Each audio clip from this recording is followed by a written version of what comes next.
Kalau dalam konsepnya Islam, satu amal, satu perbuatan itu disebut paripurna kalau unsur-unsurnya terpenuhi. Tidak hanya dilihat dari jenis amalnya, tapi juga merentang dari sejak wawasan, niat, sampai nanti efek dan hasilnya. Jadi, mari kita belajar sebentar tentang keutuhan amal ini. Jadi, amal baik kita itu akan dianggap paripurna kalau mengikuti proses-proses yang utuh. Kalau menurut saya diawali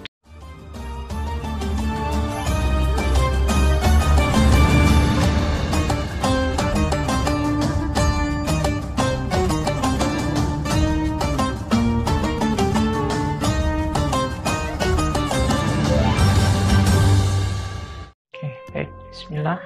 Assalamualaikum warahmatullahi wabarakatuh. Bismillahirrahmanirrahim. Alhamdulillahirabbil alamin. Wa bihi nasta'inu ala umurid dunya waddin. Allahumma sholli wa sallim wa barik ala habibina wa syafi'ina sayyidina wa maulana Muhammadin wa ala alihi wa ashabihi wa man tabi'ahum bi ihsanin ila yaumiddin. Teman-teman jamaah Masjid Jenderal Sudirman yang berbahagia, yang sedang menjalankan ibadah puasa, semoga semuanya saja diberi kekuatan dan istiqomah untuk menjalankan ibadah puasa ini semaksimal mungkin, sekuat daya, semampu kita. Semoga seperti yang disarankan oleh para ulama, bulan puasa ini ibarat madrasah. Jadi pendidikan, ya khususnya pendidikan jiwa bagi kita, semoga nanti keluar dari Ramadan kondisi dan kualitas diri kita meningkat, baik di ranah kehambaan kita kepadanya maupun dalam rangka menjalankan tanggung jawab dan tugas-tugas kemanusiaan. Pada kesempatan kali ini saya ingin membahas sedikit, mungkin nambah wawasan sedikit untuk kita semua. Tadi kan saya minta untuk berpuasa sepenuh hati, sepenuh daya. Kalau dalam konsepnya Islam, satu amal, satu perbuatan itu disebut paripurna kalau unsur-unsurnya terpenuhi. Tidak hanya dilihat dari jenis amalnya, tapi juga merentang dari sejak wawasan, niat, sampai nanti efek dan hasilnya. Jadi, mari kita belajar sebentar tentang keutuhan amal ini. Jadi, amal baik kita itu akan dianggap paripurna kalau mengikuti proses-proses yang utuh. Kalau menurut saya diawali dari pengetahuan, kemudian kalau sudah tahu dilanjutkan dengan niat. Niat tentu isinya ketulusan. Kalau sudah niat, kita jalani dengan kesungguhan hati, dengan mantap. Habis niat terus amal. Setelah amal, dalam konteks amal, kita juga kalau bisa ya menikmati amal yang kita lakukan. Karena dengan menikmati itu kita akan memperoleh manfaat dan maslahatnya. Setelah itu baru tahap selanjutnya kita masuk ke ranah hikmah. Hikmah ini yang dikejar-kejar oleh orang-orang yang belajar filsafat, belajar tentang ilmu-ilmu agama. Ini banyak yang mengejar hikmahnya amal. Biar nanti semakin mantap, semakin nikmat. Dan pada akhirnya, ujungnya adalah tawakal. Semuanya kita pasrahkan kembali pada Allah. Jadi ini kalau dirinci satu-satu, amal itu sempurna pertama-tama kalau kita belajar dulu. Kalau bahasanya agama, kita ngerti dulu kaifiyatnya, caranya. Untuk puasa kita baik, bagus, utuh, ya kita harus belajar cara-cara puasa. Baik di level lahirnya maupun level batinnya. Kalau sudah tahu ilmunya, harus mau menjalani. Makanya dalam agama itu kemauan untuk menjalani ini disebut syaja'ah, keberanian, harus berani. Banyak di antara kita itu ilmunya tinggi, wawasannya luas. Tapi mengapa kok hidupnya tidak berkualitas?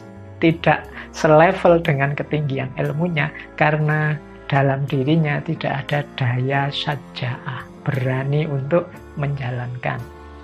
Maka termasuk puasa ini kan kita tiap hari digempur oleh berbagai ceramah, oleh berbagai tausiah, berbagai wawasan baru tentang puasa. Ya kalau bisa ayo kita jalankan, ayo kita wujudkan.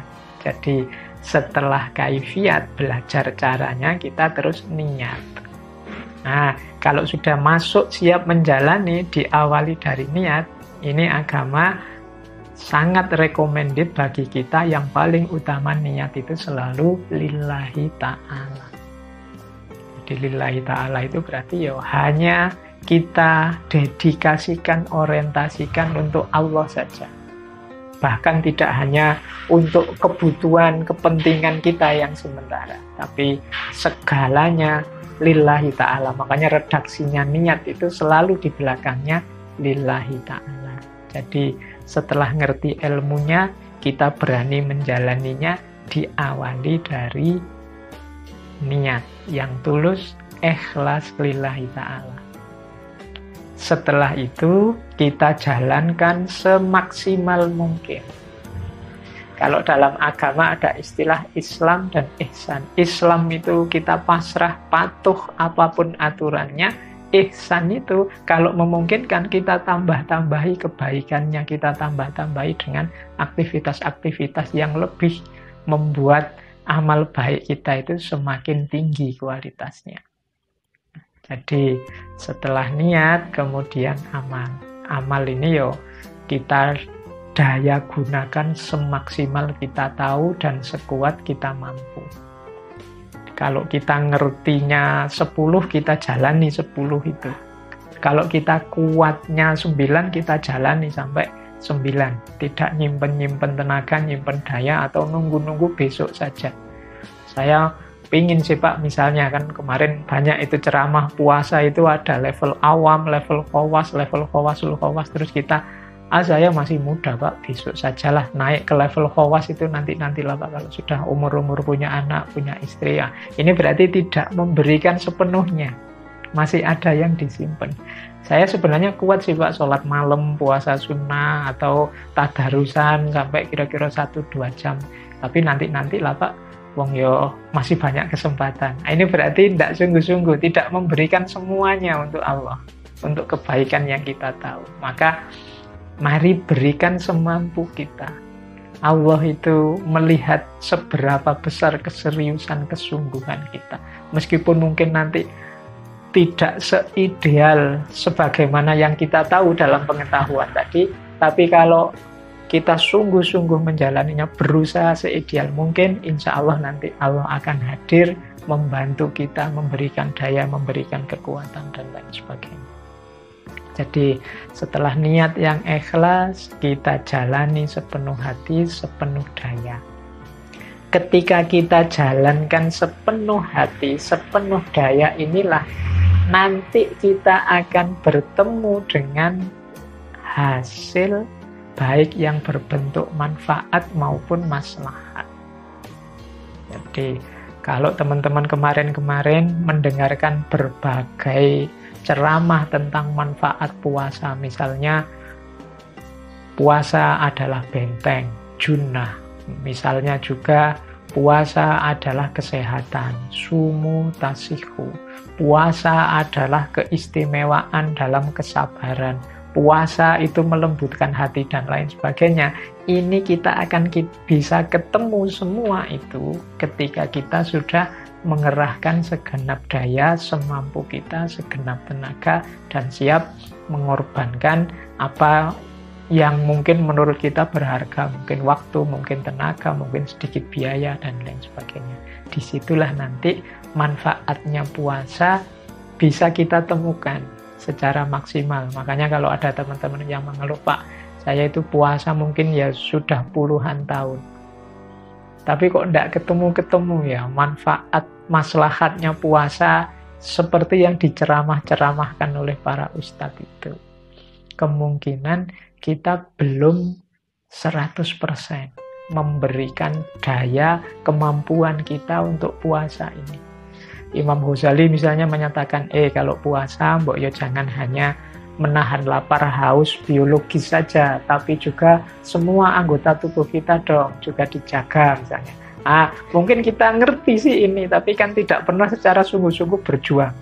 Bertekad pokoknya selama puasa ini aku bismillah, niat, tekad menjauhi hal-hal yang maksiat dan dosa. Misalnya begitu pegang HP, pas surfing buka apa sadar, oh ya sedang puasa, nanti saja, dan seterusnya. Ini berarti ada kesungguhan untuk berjuang. Nah, kalau kita masuk ke ranah keseriusan kesungguhan ini, insya Allah manfaat-manfaat ideal puasa termasuk maslahat-maslahatnya akan ketemu.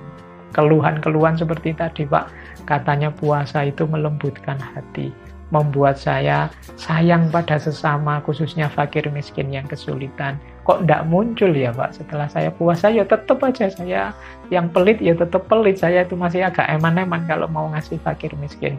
Kemungkinan kita belum terlalu serius, mendalam dan sungguh-sungguh saat menjalankan puasa. Nah, ini tantangan bagi kita. Jadi berarti optimalnya puasa itu tergantung kesungguhan kita untuk mengerahkan segala daya upaya puasa sebaik mungkin seperti yang kita tahu. Ya mungkin kita tidak nyampe level khawasul khawas atau level-level selanjutnya, tapi insya Allah setelah kita memberikan segala daya semampu kita, Allah akan hadir dengan segala pertolongannya.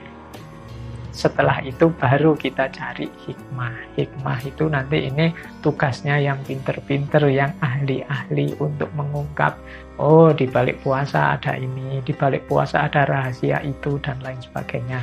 Ini bisa dicari di kajian-kajian, di kitab-kitabnya para ulama.